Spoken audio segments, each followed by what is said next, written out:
very, very, very rarely do you get actual sci-fi in film. In television, sometimes. In film, not that much. Actual sci-fi. A lot of space opera and fantasy parading as sci-fi. Or there is associated sci-fi, like sci-fi in superhero films. But actual sci-fi, there's not that much. And so when Avatar opens and you start on Earth in the year 3000, something like that, sometime in the future, it is a full technical, I'm not going to say paradise, because not paradise, a hellscape on Earth. It is very sci-fi. And going, oh, it's going to be sci-fi. Give me some sci-fi. Please, sci-fi. And I think the first bit is definitely sci-fi. It starts on Earth with him. He is a ex-army because he was invalided out, and you can... The first bit of this movie is so smart because it gives you a whole bunch of things on which you can build later. About him mostly, but also about the world he comes from. Because he was an army person, he was invalided, he's in a wheelchair, and this world, they should be able to fix this, but they didn't. They did not take care of their veteran. So that's number one. So you get a sense of this world already. These people are... There's something wrong with this world. The world is also overly full. He is now drowning his sorrows in booze, because booze shall forever be. And humans shall forever be addicted to some sort of booze. He is drowning his sorrows in booze in a bar.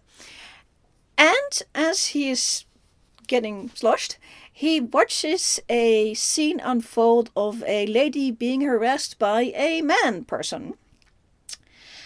And he's in a wheelchair and he's halfway drunk, and he sort of goes, I don't want that. So he rolls over and tries to slug this guy. Because he's a soldier. Because he A, is a soldier, B, he's got a justice boner. He cares about this. And this scene, and it's like in the first 5 minutes of the movie, shows exactly who this guy is. It's a good thing because from here on, he's basically relying on himself for the rest of the entire franchise from here on.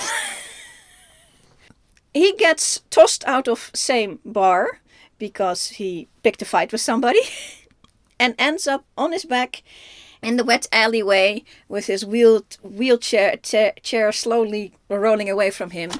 And he strikes a certain pose, which I will come back to I will show you the pose, and I'll come back to that. It's further down my list.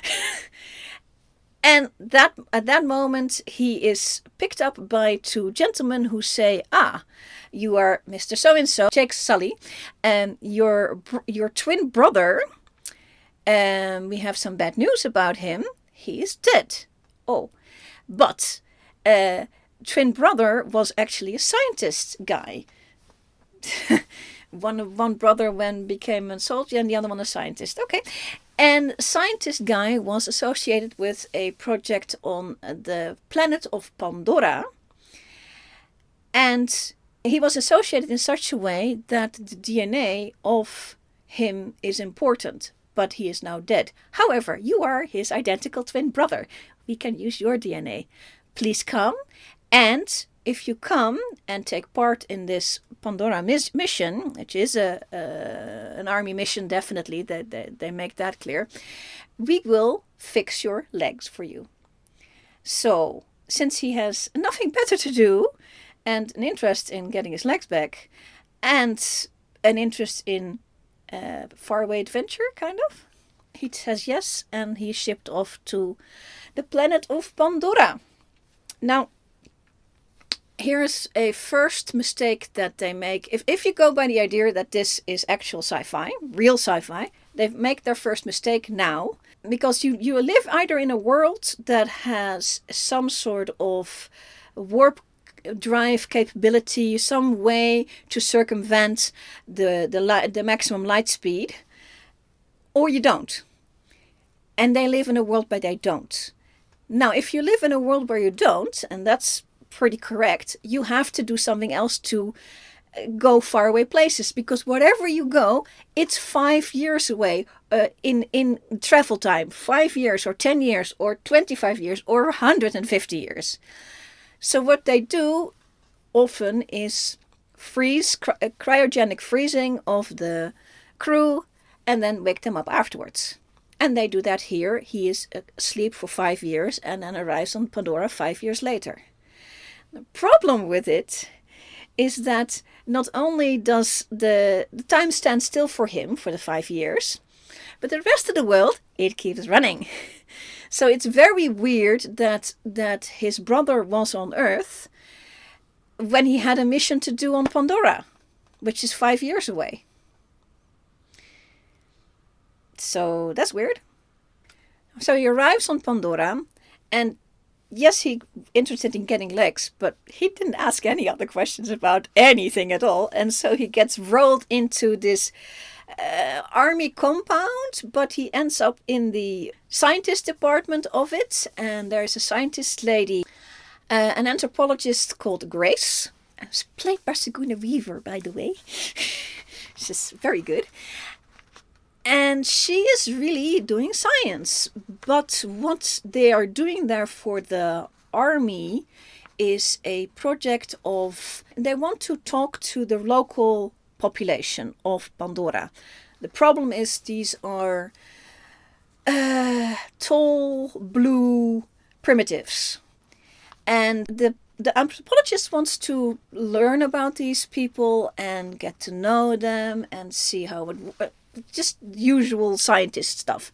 What the army wants is a different matter. It's actually the army in conflagration with industry, because they want, turns out, the Unobtanium, it is actually called Unobtanium, that is also on Pandora.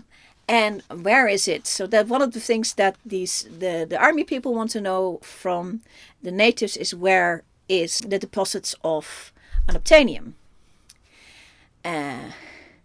So what they do is they, because these very, very tall blue aliens who live in a world where humans sort of can breathe, but they need a respirator of some sort, is they make these avatars. They call them avatars. A cloned body of a Navi. The locals are called Navi. That is has no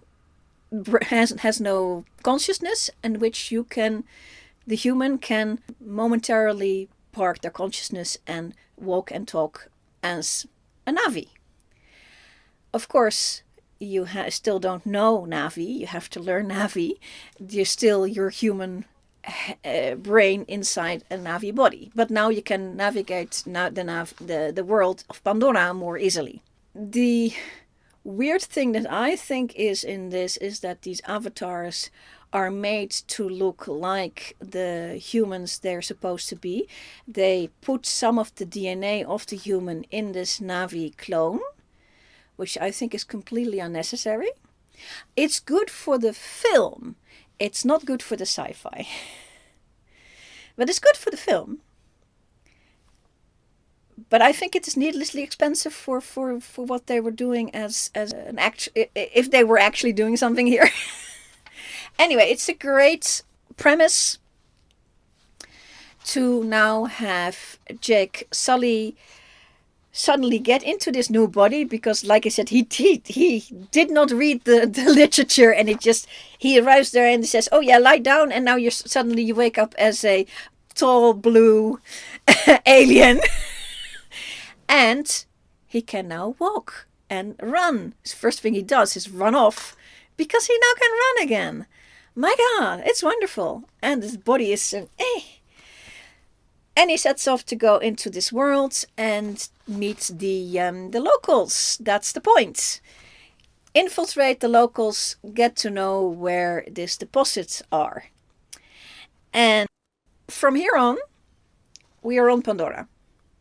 I was thinking maybe we're going to leave at Pandora at some point. Not yet. And the first thing that happens to him is he meets a Navi young lady. And of course he gets into trouble with the Navi because he is being a stupid human. This is Dances with Wolves. I'm sorry. This is straight up Dances with Wolves. With a good side of Pocahontas as well. There's a moment where he does something stupid in front of the chief, and she is the daughter of the chief, and she steps in front of it. It's exactly Pocahontas. The real Pocahontas, not just the Disney one. Yeah, because that would not happen in Dances with Wolves. No, but it happened in the actual story of Pocahontas when she was like an 8-year-old girl, and the white guy was being a stupid ass and trying to get his ass killed, and she stepped out in front of it and prevented his death. So that's exactly what happens here. Basically, the entire first movie is Dances with Wolves. He has to discover this new, for him, strange world. And he has to figure out what his place in it is. He slowly has to figure out that the humans are not so good. In fact, the humans are planning to, once they figured out where the Unobtanium is, they plan to strip mine the entire planet. There's not any of the Navi are going to sit still for that one. So that's one thing. The humans make the same mistake that they always make.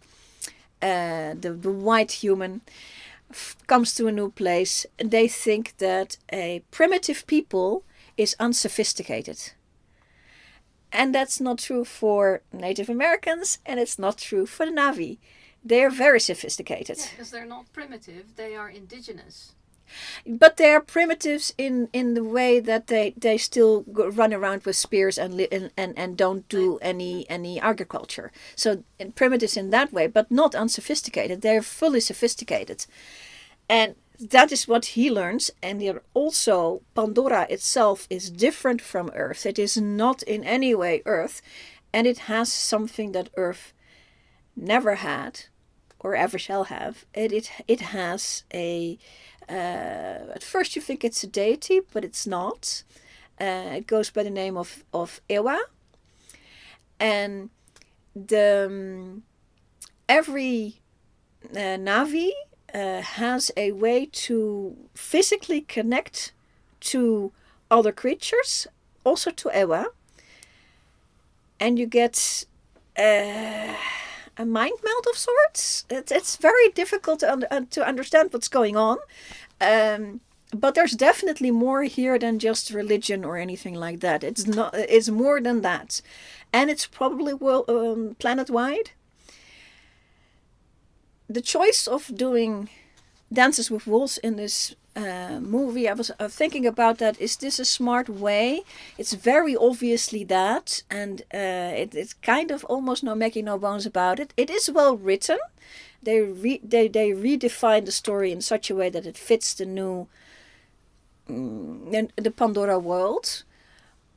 But I think the reason why they picked the story as recognizable and as also interpersonally recognizable, even if you've never seen Dances with Wolves, this story works. It's a very archetypal story in that way.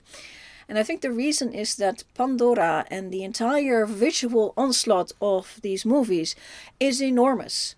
You are visually so stimulated that if you also had like a complicated story that is very sci-fi or fantasy style weird, you drown. It's a little bit what happened in 2001 Space Odyssey, is that you had too many of these elements in the same place and then you simply drown.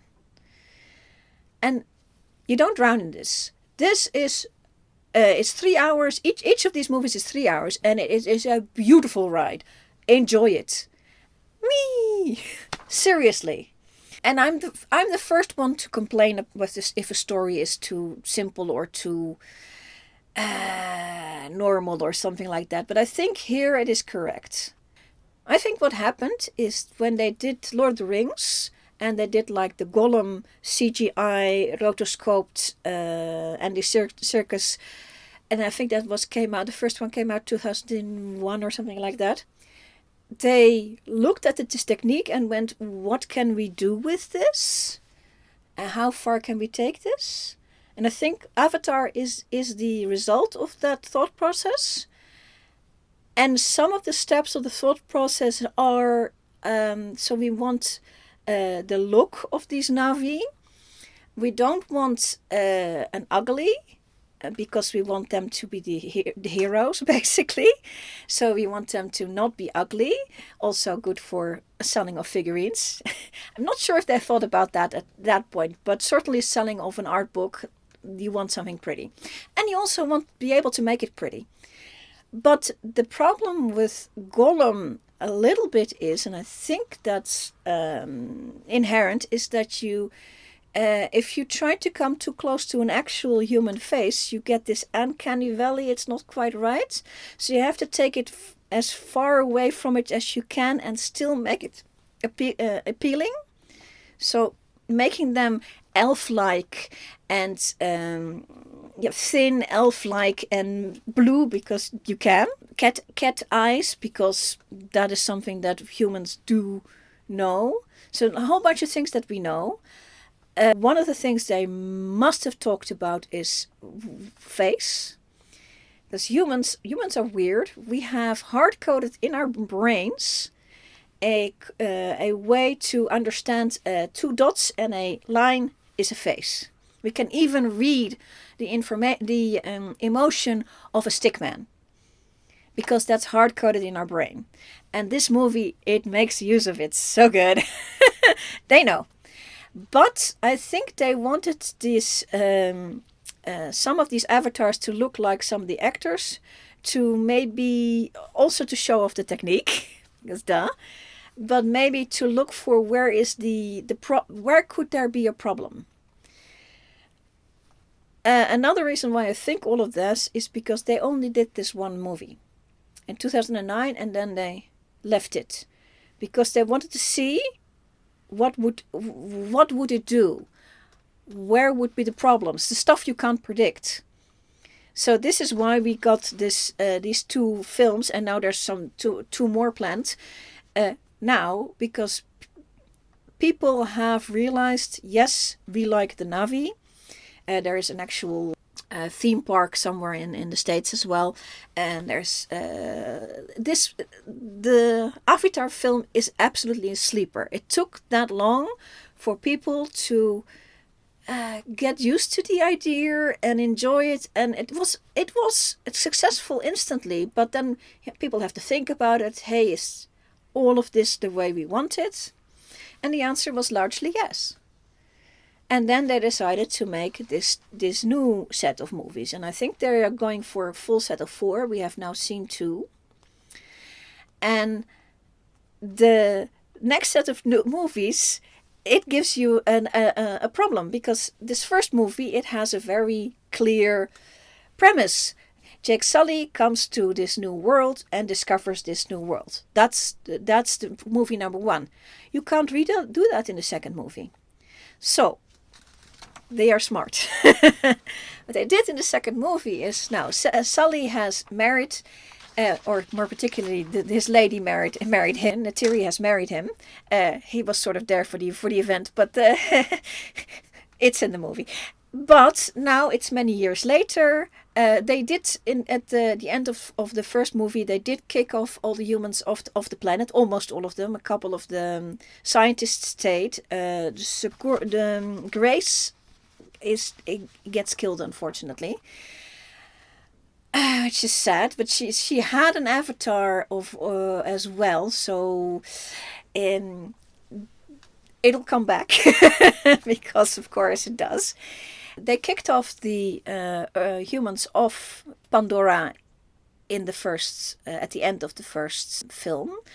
But at the start of the second films, many years later, at least 15 years later, the family has grown to 4 kids and some sundries, and the parents, of course, happily navigating around, and the humans are back. That's the problem, of course. The humans are back. A little bit of a head scratcher, because I think there is an early script and a late script for this, because there's 2 storylines colliding. I think the original storyline is the one we get later, and we start with this one. The humans are back, and they don't just want Unobtanium. No. The army is now here in full, because Earth has become that much uninhabitable that they want to relocate to a new planet, and apparently Pandora is their flavor of choice. This is a problem. This is going. What about the breathing air? I think the idea of the high command of the humans, and it's under a lady general, which is kind of interesting. Under the command of this lady general, the brief is to get an outpost on Pandora started, and then slowly chop down all the wood, all the trees, and the idea is to get rid of, again, all of the foliage, and just, I don't know, fix the atmosphere. That I'm sure they can. They have a lot of modern stuff. They should be able to do that. It's not that far off. It's just I think maybe the air is either too rich or just a little bit not rich enough. It's not. It's enough to have a respirator. That's it. All you need. But you have to have that all the time. In the very first movie, there is, of course, the army colonel, Quaritch, who had been on Jake Sully's ass the entire time. And then when Jake went with the Navi, this guy turned nasty, and they have a little fight out, and there is a dead colonel at the end of this. So a lot of people, in this franchise, people die. But when you come to number 2, and this is why I'm going to say that, this is definitely space opera, because don't ever kill off a really good bad guy. So what they did was, because we have these clones, we just clone the guy, and we give him a Navi body, and we can reuse the actor who was already not very young in the first one, and now is, of course, that much older, and he can rotoscope this Navi. Great. And they do kind of the same thing for Sigourney Weaver, because she did have a Navi avatar in film 1, but then she died. They were trying to transfer her to the body, but stuff happened, and the body is left over. And then 15 years later, suddenly we find that Jake Sully has 4 kids, but only 3 of them are Neytiris. The 4th is actually a child of this clone body. And who the father is, we don't know. But she looks exactly like Sigourney Weaver, but only like maybe 13 years old, 14 years old. Absolutely cute. Everybody's. I love the looks of this is so wonderful, because everybody's jumping around like so young, and it is so happy. Yes. But so the humans arrive, and the now Navi Colonel Quaritch is after Jake again, and Jake decides to take his family away from their tree dwelling, because it's dangerous for the other Navi, and he decides to go away. And now we get to the interesting plot. They go far away to a new set of Navi, the Water Navi, and now the entire group is now the new people who have to learn all the new stuff, and you can do exactly the same thing as you did in the first one. Yay! And you get to see so many new characters, also water physics, which they didn't have in the first one. The first one is all about flying and trees and so much beautiful CGI, but this one, a lot of actual water physics and filming in water. The entire franchise runs on the fact that they make a very delicate balance between what do we do in CGI and what do we do for realsies.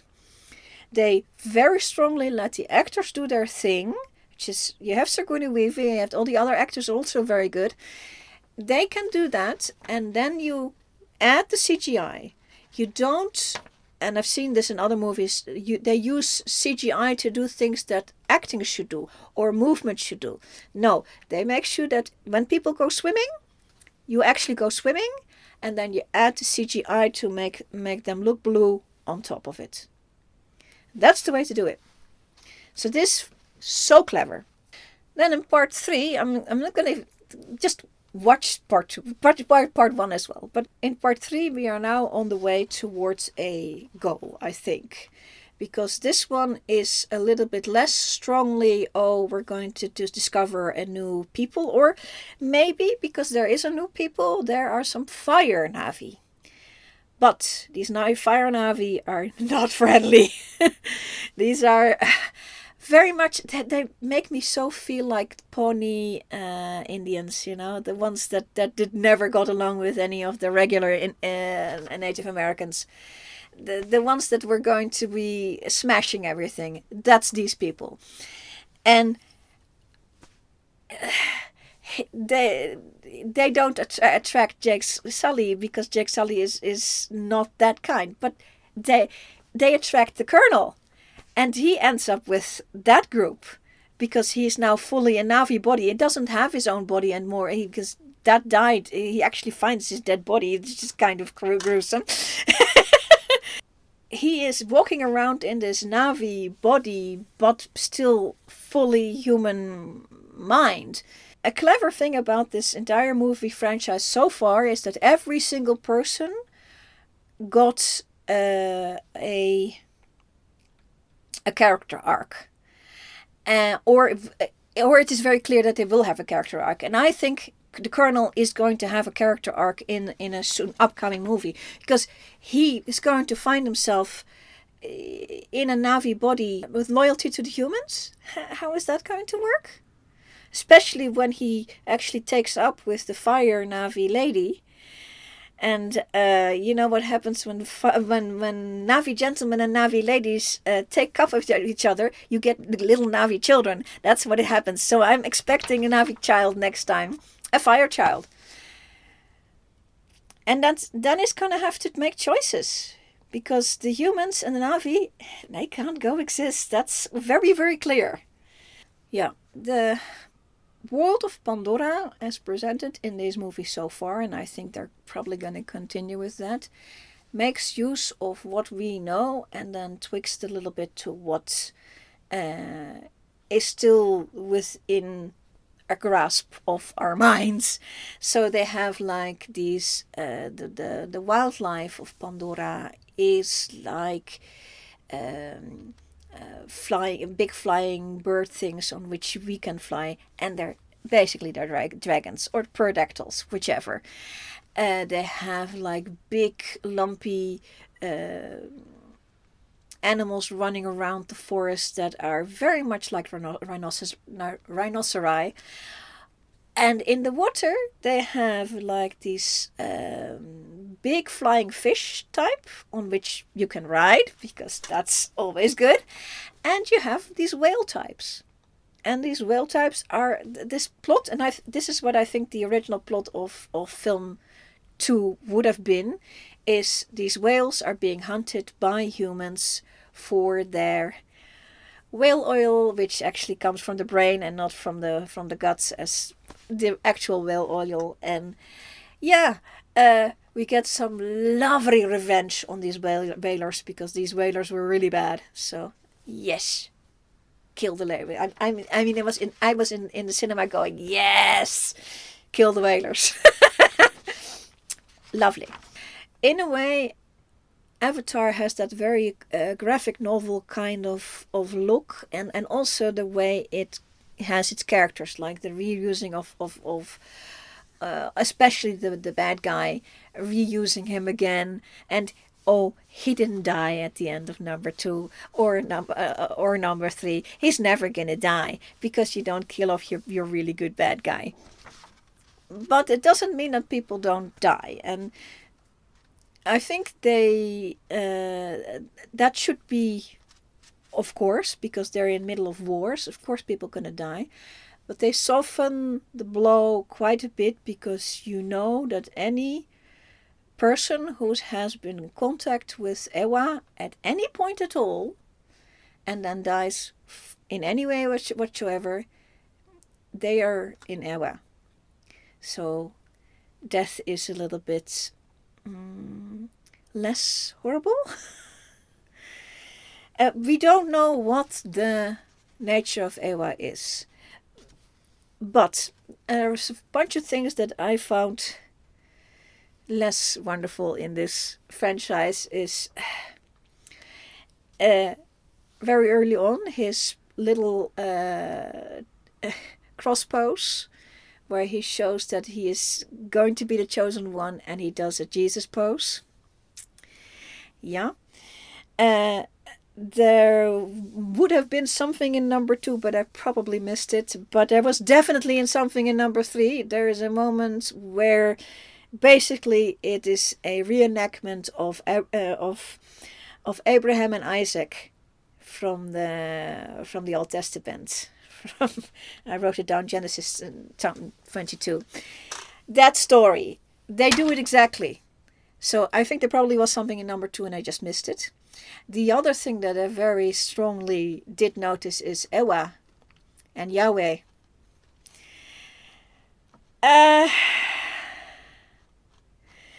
Yeah. So, the first movie was a one-off, and so you have to work with what you have. But the story was about Pandora and about flying in the air and living in trees and all that. And it was Dances with Wolves. Okay, fine. Number 2 is obviously about water. It's all about water. And whales and whaling and all that kind of thing. And number 3 is about fire. And number 4 is going to be... Number 4 and number 5 are proposed. I've seen the posters, so I'm assuming that they have 2 more to go, which makes perfect sense, because supposing number 1 is actually air, then number 4 can be earth. And I would love it if number 4 is about how Earth got into the trouble that it is in. I think it's probably not going to be, because it's not going to be beautiful, and they want these films to be beautiful. So I'd be happy if they do like half an hour on how Earth has gone to rot, how that happened, all of that, because they haven't explained it. They've just shown it some at the beginning, but there's no explanation. I want to know why. That is what you want in sci-fi. You want to know why, or at least an indication of why. It doesn't have to be all of it, but some of it. But not. This is not enough. And I think the plot of this 4th movie could be, or should be, if they go by this Native American, because they have been going this Native American route in number 3. They have Colonel introduce guns to these fire people, and in reality, the Native Americans were introduced to guns and fire water, booze. In both cases didn't work out. So if they're going by history, then in number 4 they should be upping the game, because the next thing that the white man introduced in the New World, accidentally at first and then deliberately, is diseases. Bad diseases, a whole list of them. I looked it up. I thought it was going to be 2 or 3. No, it's everything in the place. And at first they did it accidentally, but then they did it deliberately. And I think that's what's going to happen here. In number 4, they're going to have introduction of diseases, plagues, and mutations. Because, yeah, humans tinkering around with medicine, you know? So mutations, that's what I expect. So it's gonna be, yes. And then in number 5, the theme should be spirit, because that's your 5th element. And spirit, that's what is the nature of Ewa. That's it. That's I expect to see in number 5 is, what is Ewa? In any shape or form. And I think the nature of Ewa is, the final nature of Ewa is going to determine whether or not this was sci-fi, fantasy, or space opera. And that's it. And that's my opinion. And I'm sticking to it.